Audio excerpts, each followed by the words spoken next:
So UFC Fight Night, Derek Lewis versus Rodrigo Nascimento Fajea just went down in St. Louis. Uh, didn't do a live stream. Haven't been live streaming lately, I know, but just sort of enjoying the fights.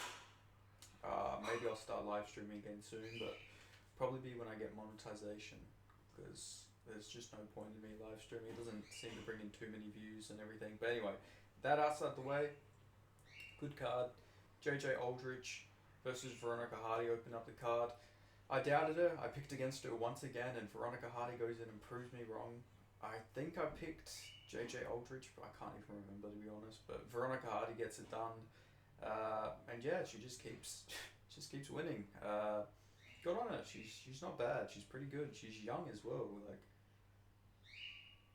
yeah, she's like 28, 27. So she's like pretty young in that weight class, and she just keeps on winning. And JJ Aldrich is a pretty good win. So good job to her. Then we had Charles Johnson, the hometown boy, versus Jake Hadley. I picked Charles Johnson to win this. I did really good on my picks, by the way. Not to brag, but I actually did really well. But Charles Johnson, good takedown defense, stuffed 11 takedowns from Jake Hadley, had that cardio, just kept pressuring him. Well, not even, Jake Hadley was pressuring him, but he just couldn't do anything. But, it was a good performance on Charles Johnson's end. Just jabbing him up, stuffing takedowns, dropped Jake Hadley towards the end of the second round. First round probably went Hadley's way, but I think Charles Johnson probably got third. It was a competitive fight, but it was competitive but clear. I feel like it was a clear Charles Johnson win. I've seen some people saying if there wasn't in St. Louis, Hadley could have got it, like the decision given to him. I don't agree with that necessarily. I just don't think that's a really good take personally. I think it was a pretty clear Charles Johnson decision win there, but that's just my opinion. But yeah, good performance by Charles Johnson, and he was close to getting cut from the UFC. Now he's on a 2-fight winning streak, so it is good to see because he does fight very active. He's very active. He'll fight anyone, and it's cool to see him on a 2-fight winning streak. So congratulations to Charles Johnson. Must be feel good to go in there and get that win in your hometown. So congratulations. Then we had Billy Ray Goff. I guess he's changed his name there to his full name. Versus Trey Waters. Now this is an interesting one. I'm not too upset with the decision. I've seen a lot of people saying it was a robbery, but when I did rewatch it back, maybe I gotta properly rewatch it because I just went back and rewatched it because I actually missed the fight. I was sleeping, but I went back and watched it when Tabitha Ricci versus Tisha Pennington was on. So yeah, but I went back and rewatched it and I was thinking, I can see why they gave it to Trey Waters. Yeah, the output was on Billy Goff's side, but if you look at the shots Trey Waters was landing, he was landing a lot cleaner shots, more damaging, I feel like. Like, those were shots that were really hurting Billy Goff. He's just got a hell of a chin, but at the same time, Billy Goff looked really good. Was landing a lot of strikes. He's a dog in there. He's a fucking fun fighter. He sort of chats his way to victory. But I can see why they gave it to Trey Waters, just because he was landing really clean shots. The counters, he was visibly hurting Billy Goff as well. Like, I think that's a lot of the reason why, because he sort of got buckled a few times, and then Trey Waters would go for like submission attempts. I feel like the judges are seeing that, like, oh shit, he looks pretty hurt. Like, maybe he wasn't, but his reactions, like, his fighter's spirit looked like it was breaking a little bit in there at times, like when he would get hit. So I can see why they gave it to Trey Waters, but competitive fight, could have gone either way probably, but I can understand the judges giving it to Trey Waters. I don't think it's a robbery either way. It's a close fight. Close fights aren't robberies. And this is one where I don't think there's like a clear winner, but I'll say Trey Waters, I can understand the reasoning. But anyway, we had Tabitha Ricci versus Tisha Pennington. Now, I did say I was like speeding through Billy Goff versus Trey Waters while this fight was on, but I did end up catching a lot of it, and I thought Tisha Pennington was clearly winning. I don't know how they gave this fight to Tabitha Ricci, but they did. So Tabitha Ricci gets her hand raised. Quite frankly, I don't understand it. She didn't do any damage, but it seems like women's martial arts does have a different scoring criteria to the rest of MMA, like where damage isn't the number one scoring criteria. It's just getting takedowns. And yeah, Tabafurucci didn't even get many of them. She got one takedown. Uh, she just got sort of beat up on the feet. Showed she was very one dimensional, but I mean, she got the fight somehow. I don't get it. Tisha Pennington, Tisha Torres, whatever you want to call her, should be pretty pissed off with that decision. But I don't know, Tabafurucci, the judges are staring at someone else when she's fighting because she also got a split decision. Like, a judge scored the fight against, who was it against? It was against Lupi Godinez. A judge gave that 30-27 to Ricci when she clearly lost. It's like, I don't know, these judges, they're not thinking with their minds when they score a fight, they're thinking with their dicks. It's pretty fucking obvious, man. Like, yeah, she's attractive, but score the fucking fight properly, for fuck's sake. Like, seriously, fucking bunch of simps. But anyway, moving on, we had Terence McKinney versus Esteban Ribovic. I picked Esteban Ribovic. The MMA guru didn't pick Esteban Ribovic. He thought Terence McKinney was going to win. Why did he think Terence McKinney was going to win this? Like, seriously, I don't want to be that guy, but like, why did anyone think Terence McKinney was going to win this? He's been chinned that many times at this point, man. Like, now in fairness, I didn't think Esteban Ribovic would go in there and KO him in 37 seconds, but I did think a KO was coming. Terence McKinney's been chinned that many times, man. Like, brutally. Like, he's one of my favourite knocked out artists in the UFC. Like, he's been KO'd that many fucking times. Sean Woodson flying knee KO'd him. Got flying knee by Ismail Bonfim. Got kneed in the head by Drew Dober. Broke his fucking legs on the regional scene. And then he just got another highlight reel KO'd by Esteban Ribovic. I said that Terence McKinney's overrated. Look at the guys he's beating. He'll go in there and beat cans. Genuine cans in the UFC. And then he'll go and fight a step up in competition and he'll get slept. I don't get it. Like, yeah, he's got moments of greatness, but he's got one round of cardio, and if you can't, he's not a great striker. He's powerful, but he's not a very good striker.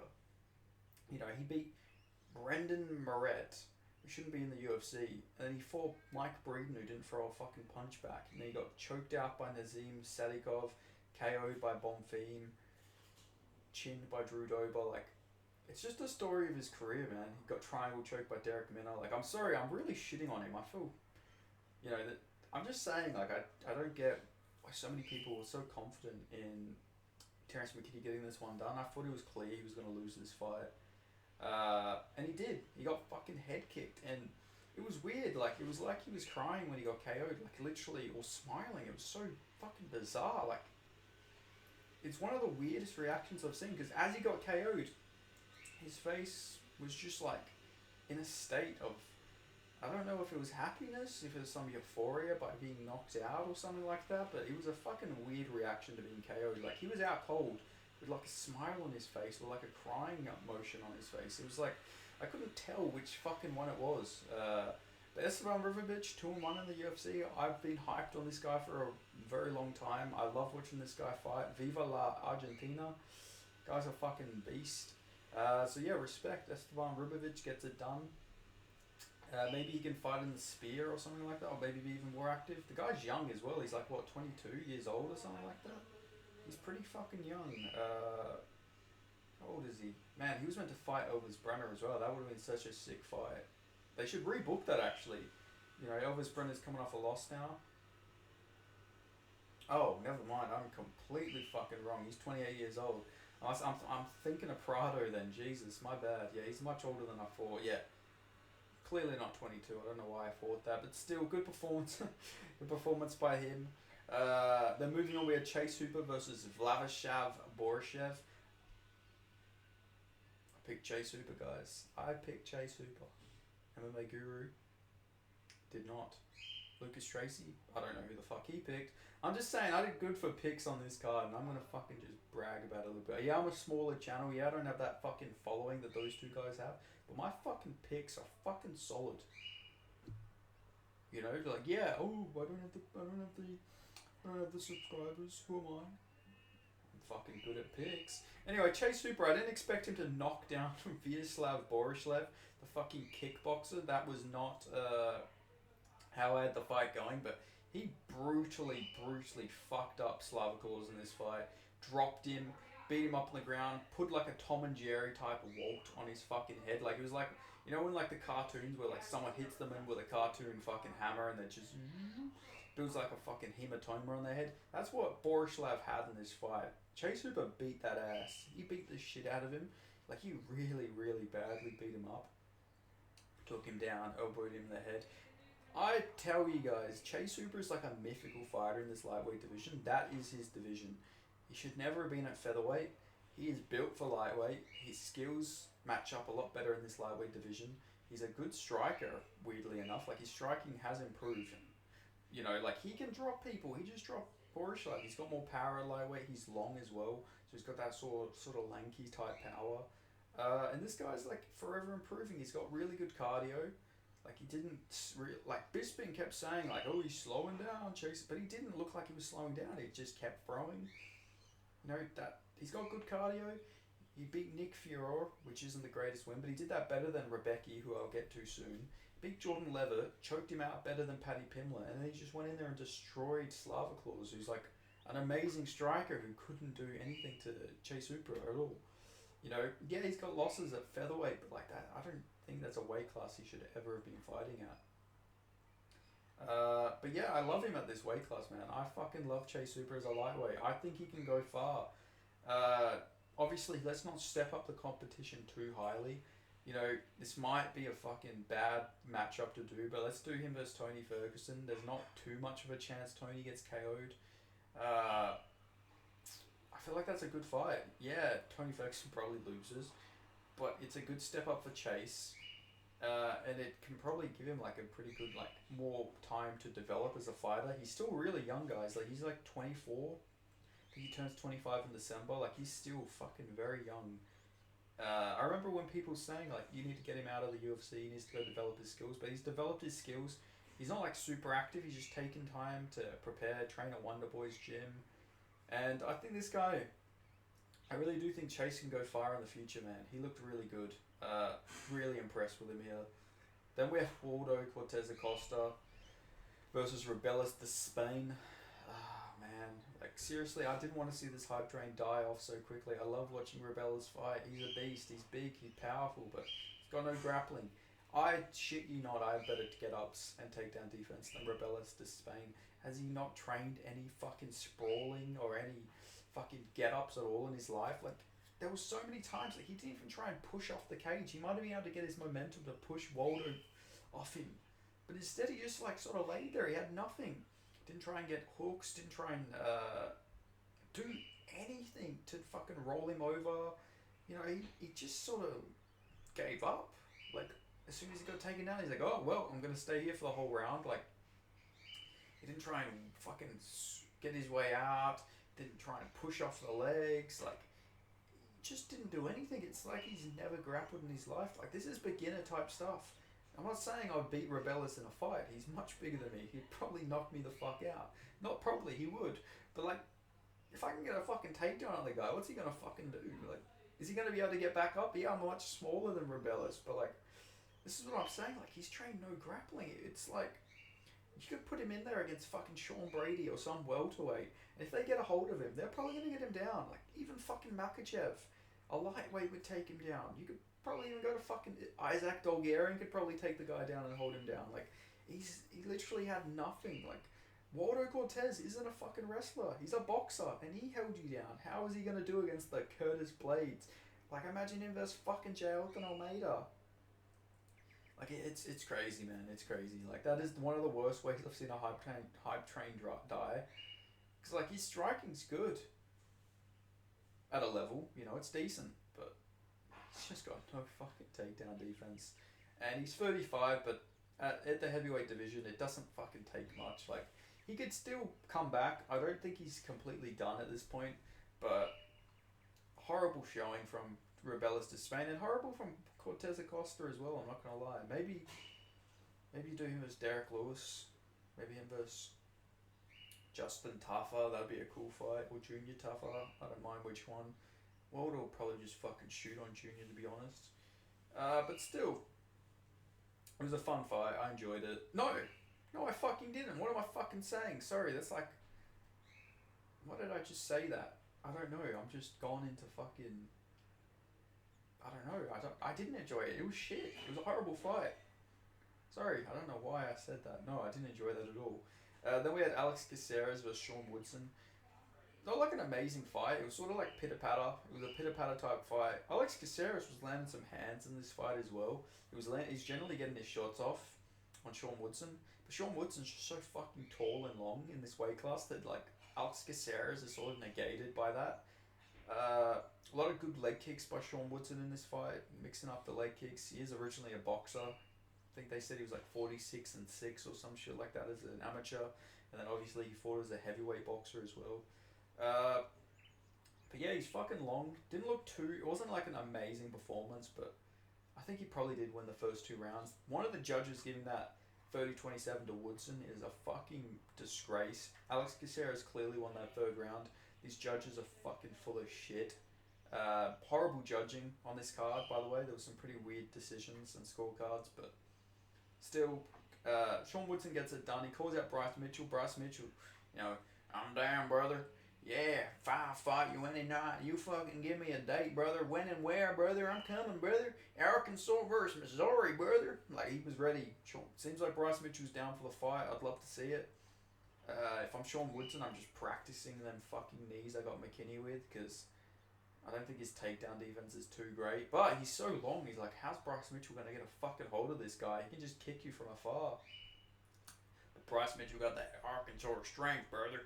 But yeah, good performance by Sean Woodson. Then we had Diego Ferreira versus Mateus Rebecki. Rebecki was looking really aggressive, fighting very similar to Benoit Saint Denis, that aggressive sort of style, running out, kicking him in the body, just staying in his face.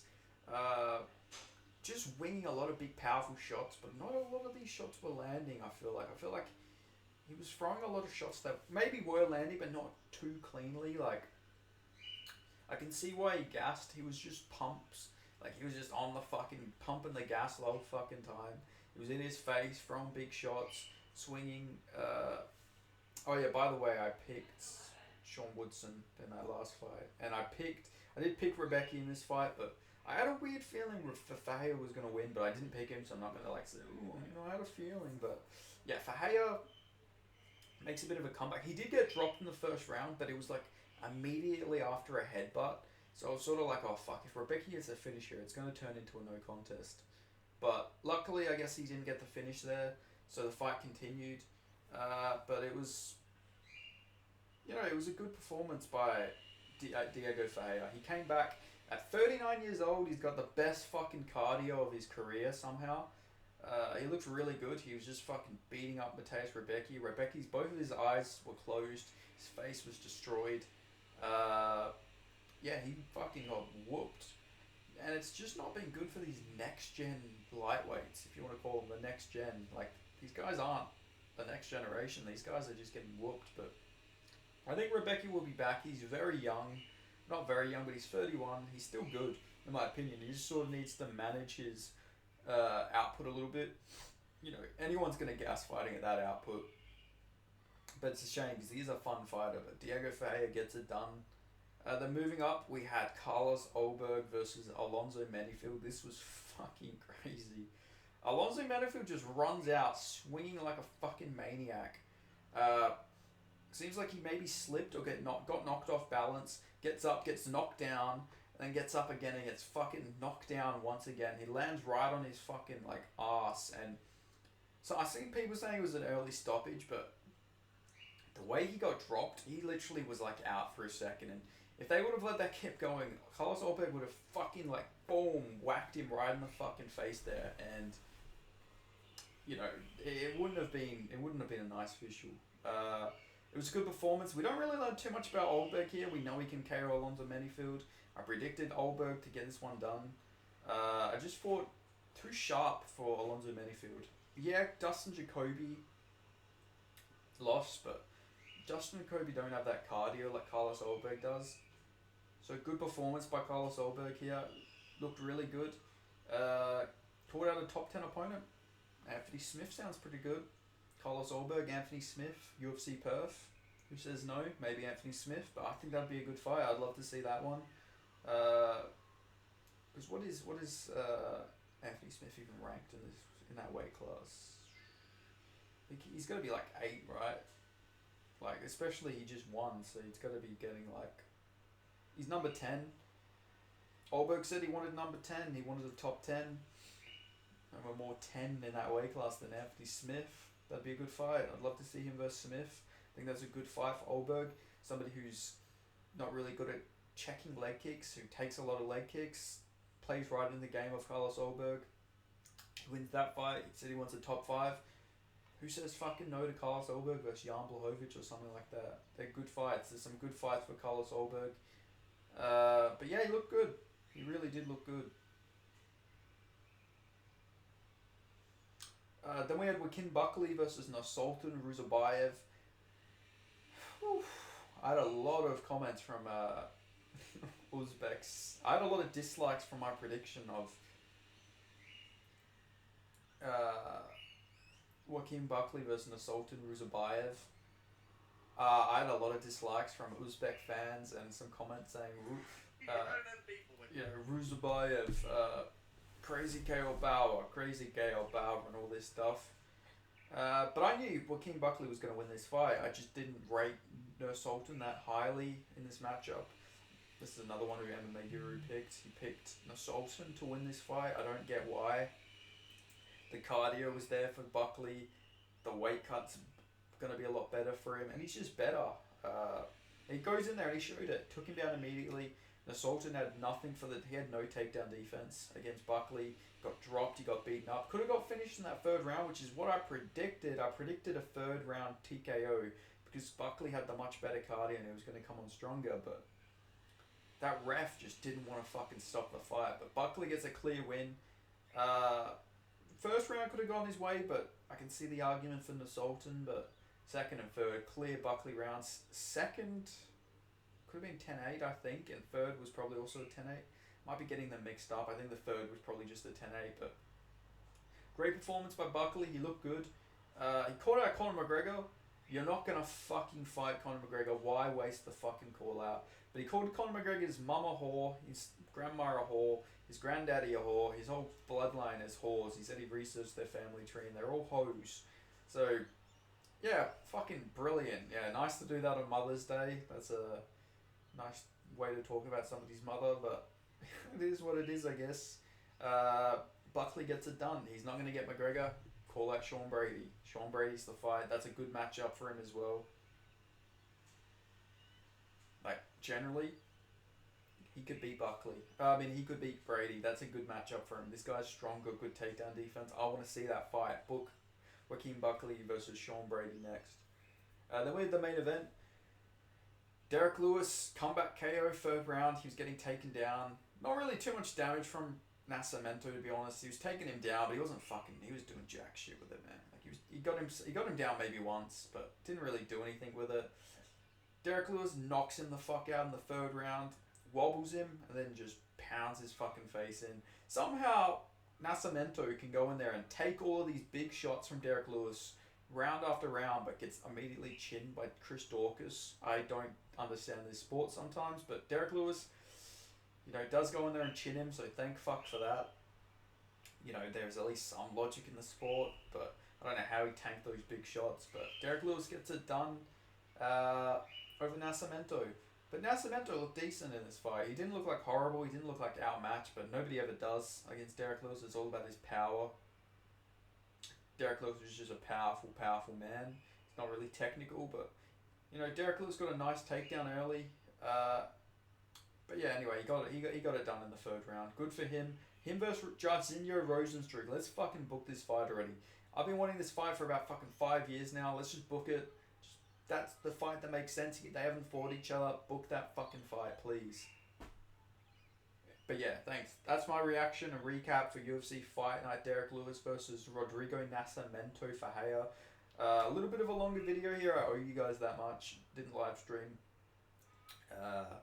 And yeah, I thought I owed you guys. I haven't done like a proper recap for a bit. I've just been doing main events and stuff like that. But yeah, so yeah, I owed you guys like a proper detailed recap and everything. And yeah, I hope you guys enjoyed this video. Make sure you like it, share the video around. Somebody go tally up my how many fights I got right, and then go tally up MMA Guru and Lucas Tracy, please. Because I'm guarantee you, I haven't even checked who Lucas Tracy picks, but I just know he's got some fucking dog shit picks in there. And maybe he's fucking beat me. I don't know. Maybe he has, but I'm just saying. I feel like I'm a much better predictor than both of those guys. But yeah, thank you so much for watching. I'll see you guys next time. Make sure you subscribe, like, comment what you thought of the card. I thought it was a decent card, a lot better than I was expecting. And I'll see you guys next time. Cheers.